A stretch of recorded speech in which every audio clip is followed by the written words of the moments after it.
Yep, we've got 2 of them as well. Yeah, pull behind brush cutting mowers. Yeah, of course we have 2 of them. Rusty steel tubing. Yeah, we've got that. And we've got big ones. We've got thick ones. And thin ones. And really thick ones. How about steel storage boxes? We've got small ones, medium-sized ones, large-sized ones, and an extra large one.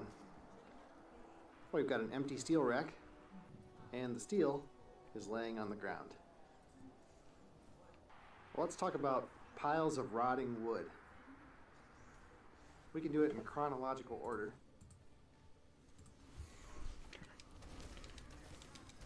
I haven't really played Roadhog much this season. Not really sure why. I've mainly been shield tanking, which is, whatever. It's good to get away from that for a little bit. Oh, I was gonna hook that Ana too. I would hope I could get to what do you call it?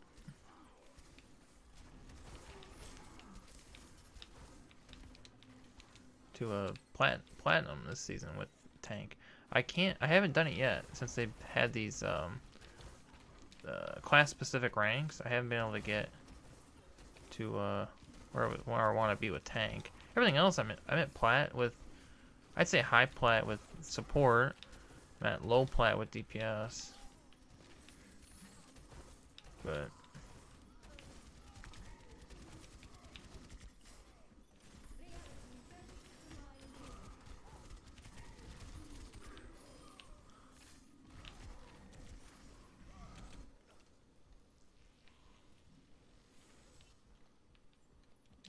this I'm low gold, I'd say.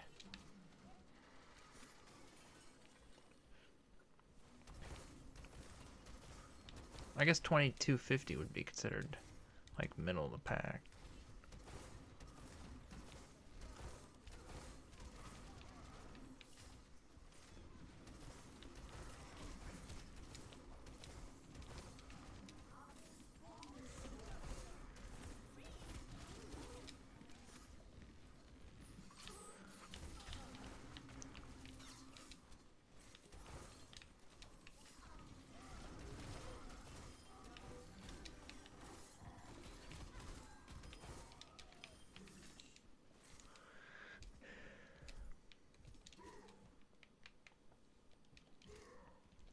Roadhog Pro out here.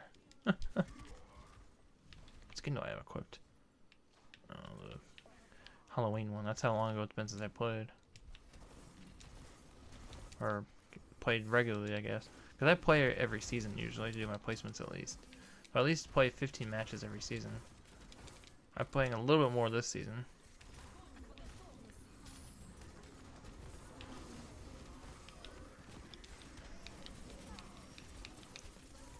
Ah.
I don't have a shield tank now, which is good for me. I mean, Winston I don't consider a shield tank, really. He has a shield, obviously, but...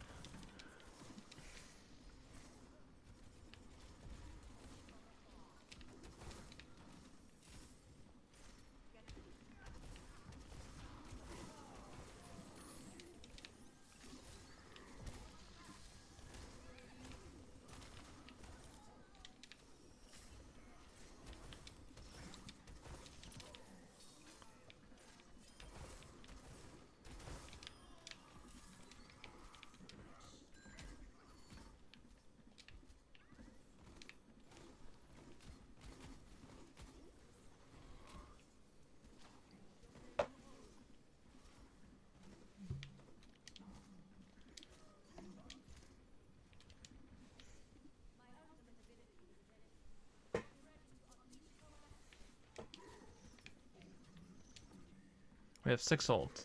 This is not gonna go good. They probably do too, I would think, right? Maybe not, I don't know.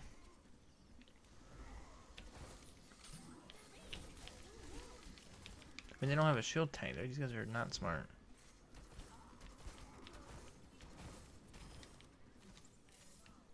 Our male just took out 2 of them. Or at least...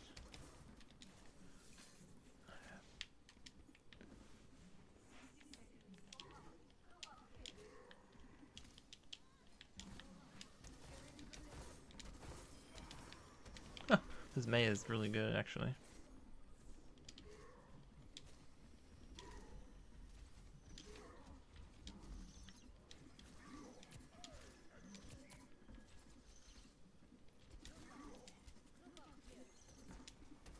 Now they have Ryan, but he's not gonna get his ult in time.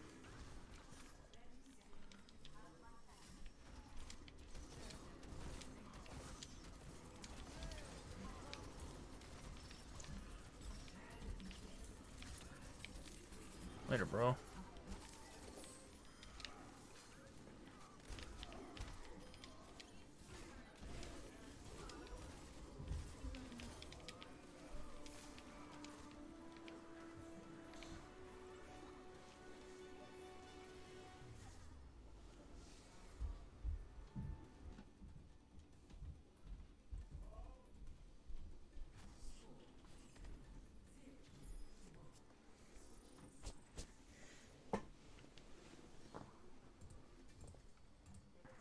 This is the largest and also the newest. Yeah, this one's pretty fresh. Yeah, this one's kind of middle-ish. Now we're talking. Oh, this one's coming along nicely. Oh, this one's just about done. And it only took 25 years. Well, no dumping ground would be complete without a bunch of old tires, like these, and this one, and all of these, and this one, and that one. And don't forget about this one. Okay, we're probably all tired of that by now. So here's the property. And like I said, it's somewhere in northwestern Illinois. I don't want to be any more specific than that. Not because anything is really valuable here. It's just the place is such a disaster. I don't want anybody, you know, finding out where it is and coming on the property and getting hurt or suing us or whatever. Anyway, there's just a lifetime collection of junk down here. So these underground storage tanks, the idea was to use those as culverts, and we actually did that successfully. Cut the ends out of them, weld them together, make big culverts. My dad built a whole pond that way, and they used some of these on some farmland to build, you know, big drainage culverts. So almost everything you see was either bought out of a scrapyard or kind of brokered by a guy who owned a scrapyard. And so it was all destined for the melting pot before it got saved and put down here. So the stair sections and all the bridge crane beams and stuff that you see, they came out of an old, I think they came out of an old rail maintenance facility that was being torn down. And you know, they just cut them with a torch and dropped them on the ground. So they're all bent up and beat up, and a lot of them have holes cut in them for lifting purposes. So a lot of the steel that you see here was pretty much brand new steel when it was put down here. It's all rusty now, but it's rejected steel from a rolling mill. So they would have taken flat bar and rolled it into tube and welded the seams. And then this stuff is out of spec for straightness or twist or thickness or, you know, some dimension. They can't sell it, so they scrap it, and then it was purchased out of the scrapyard. And this stuff is all just industrial surplus that was destined to be melted. You know, it's just anything and everything. There we go, there we go. Gotta get a win here, folks. That's a okay. I don't have my ult yet. Rip. He got 2 kills with that. What?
No, I healed on my screen.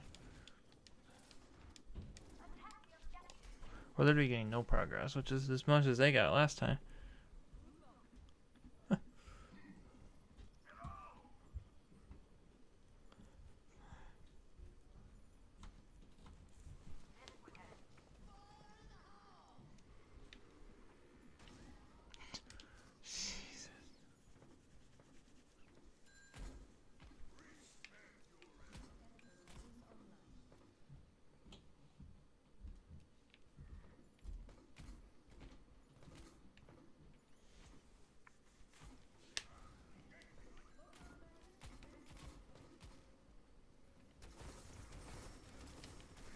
Shield up, we're gonna walk in, we're gonna follow me to the box, we're gonna teleport.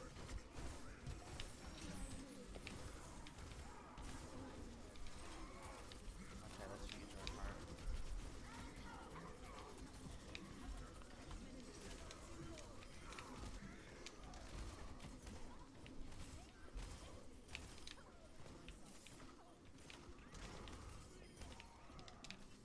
Nice, that went well. Alright, that went really well. One good push and we got it. Old casters and cylinders and rollers and pulleys. You name it, we've got it. There's an old forklift carriage there, a light pole, random crane beams, a bunch of big fans and huge hydraulic cylinders out of some kind of a press or something, I don't know. Big sheaves for some kind of a cable. I don't know what those are off of. I don't have any idea. So that's a pile of hardwood saw logs, but they've been sitting outside so long now they're all rotted out. There's a big 48-foot dry van trailer sitting down here. I don't know what's inside of it. I think it's mostly empty. There may be some lumber in there. I can't get the door open, so I'm not really sure what's in there, but I'm pretty sure it's mostly empty. It does have a lift gate. I'm sure that doesn't work.